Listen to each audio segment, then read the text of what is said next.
कर्ज अदायगियों के लिए मैच्योरिटी टाइम बढ़ाने की IMF शर्त पूरी हो चुकी है। मुकामी कर्जों की अदायगी का वक्त 3 साल 8 माह से बढ़ाकर 4.25 साल किया जाए, जबकि बैरूनी कर्जों की अदायगी के लिए मुद्दत को 6.25 साल तक बढ़ाया जाएगा। 2028 तक औसतन मैच्योरिटी टाइम पर अमल दरामद की डेडलाइन तय। मैच्योरिटी टाइम बढ़ने से आइंदा फाइनेंसिंग ज़रूरियात में कमी लाई जा सकेगी। तफसीलात क्या है, उमर हयात खान से जानते हैं। जी उमर।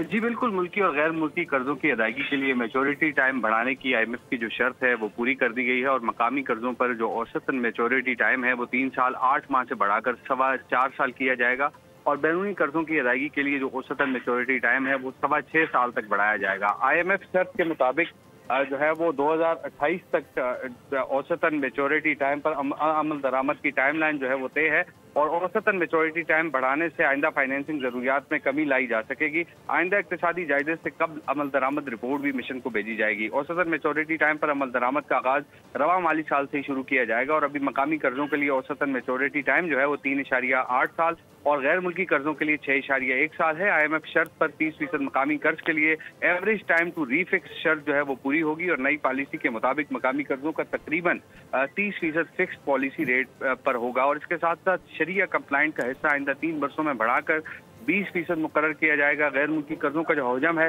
वो मजमूई कर्जों के 40% से ज्यादा नहीं बढ़ने दिया जाएगा। जी, नई पॉलिसी के मुताबिक फैसले होंगे। उमर हयात खान अपडेट कर रहे थे, आपका शुक्रिया।